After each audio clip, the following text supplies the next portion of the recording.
Esse é o Villa-Lobos, a melodia sentimental.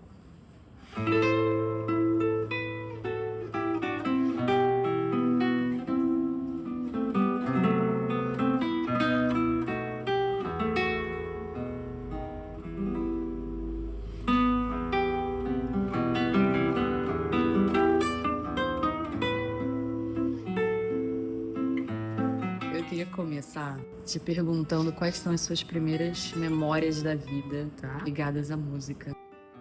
Eu me lembro muito bem de ter essa coisa com meu pai. E meu pai sempre gostou muito de música. Então ele pegava alguns DVDs de shows e colocava pra mim e pra minha irmã assistir juntas, assim. Eu lembro que minha mãe gostava de faxinar a casa e tal, e ela sempre colocava música, gente. E aquilo também, eu ficava, uau, isso aqui é bonito, sabe? E ela gostava de escutar muito samba.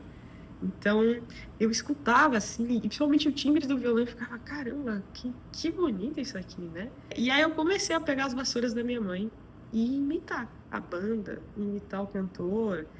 E minha mãe falou, a gente vai te dar um violão de presente. E aí, isso eu tinha uns 6 anos de idade, um tio-avô me deu um violão pequenininho, um pouco menor do que esse, de presente. E aí eu lembro que eu olhei o violão assim, e falei, e o patinete? Que criança, né?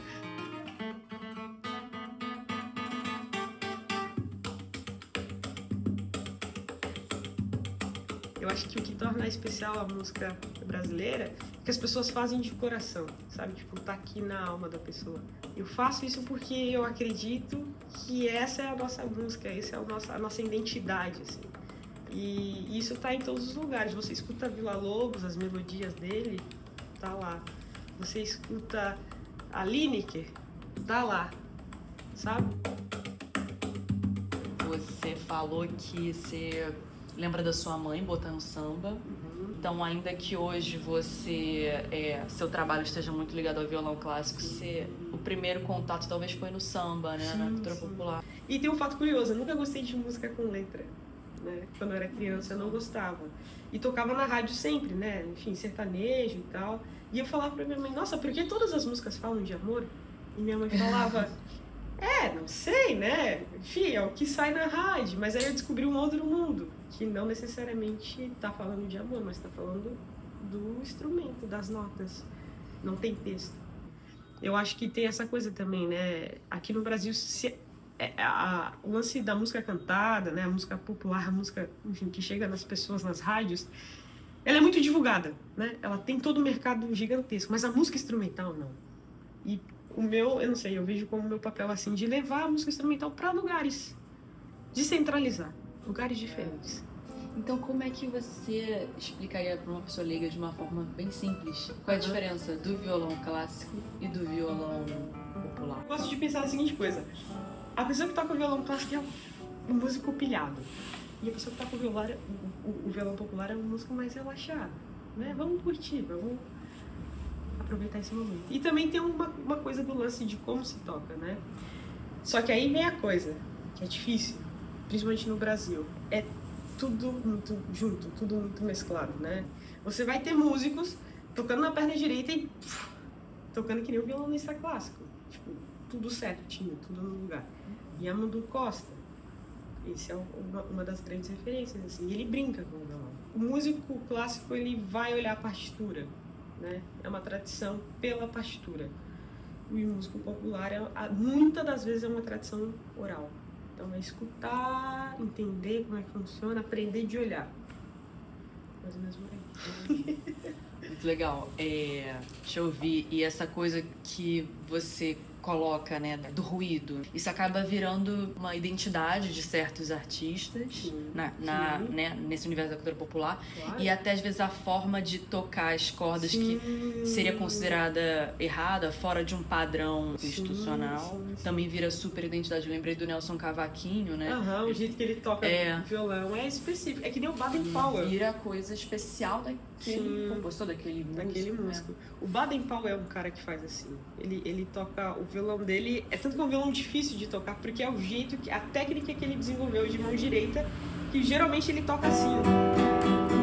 Então, por exemplo, em vez dele tocar um acorde assim, usando tocando os dedos, todos os dedos da unha, talvez ele faria... Você percebe que o som é um pouco diferente? É um som mais... um monte de coisa. Que dá um estilo. E a gente tem isso também dentro do violão clássico, né? Cada um toca de um jeito. A gente tem uma técnica em comum, um jeito de lixar a unha, um jeito de tocar as cordas, mas cada um tem um som diferente. Porque é isso, a gente tá falando de unha que é uma parte do nosso corpo, né? A gente, diferente do violino que usa um arco, né? E aí dá um som, dá uma resultante diferente.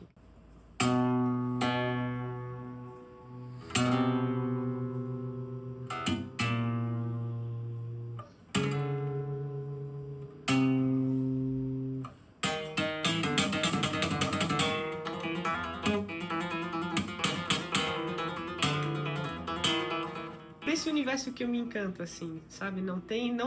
Pra mim não é só o violão solo, o violão clássico, né? Tipo, tocar o Villa-Lobos, tocar o Krieger, mas também é tocar com os outros, fazer música de câmara, com percussão, sabe?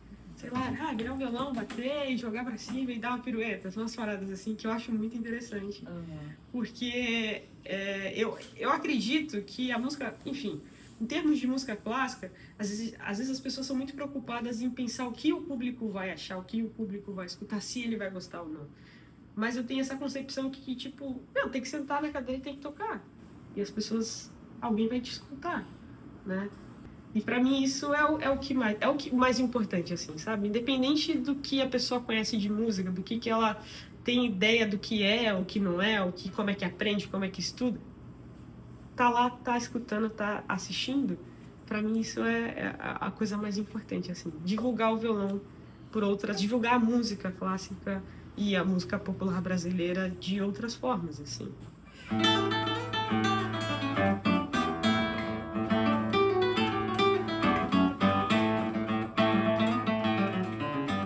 O que você acha que falta para que o violão clássico, ou até vamos deixar de uma forma mais ampla, assim, a música clássica tenha plateia, conquiste e alcance plateias mais numerosas, mais diversas, para que essa música seja mais democrática? Dentro de uma série de concertos, sei lá, dessas orquestras todas públicas que a gente tem no Brasil, que são bastante, eu acho que devia ter mais incentivo para ir tocar no interior, por exemplo.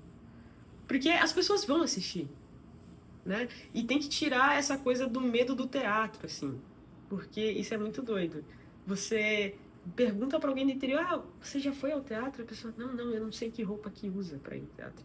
Então, eu acho que precisa desformalizar um pouco essa questão de, você precisa estar com uma roupa mais chique, mais adequada para ir assistir um concerto. Não! Você vai com a roupa que você tem, você senta lá e você vai escutar música, e é isso. Também o próprio repertório em si, por que sempre tocar, sei lá, Beethoven? Por que não tocar um compositor brasileiro que escreveu alguma coisa para a orquestra?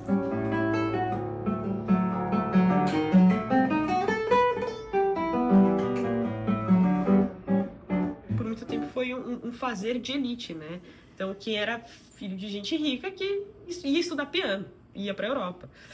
Mas hoje em dia isso vem se desconstruindo por conta dos projetos sociais e aí as oportunidades vão aparecendo. Mas acho que agora é o trabalho de ir para o resto do Brasil, assim, sabe? Não é só São Paulo, não é só Rio.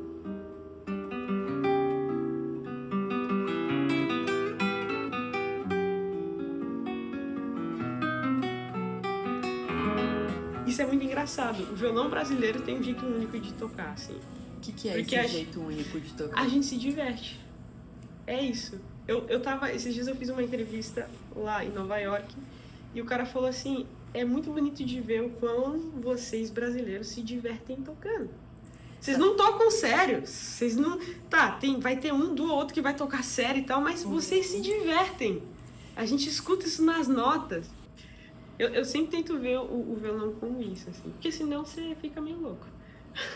Porque é um instrumento muito fácil de errar, né?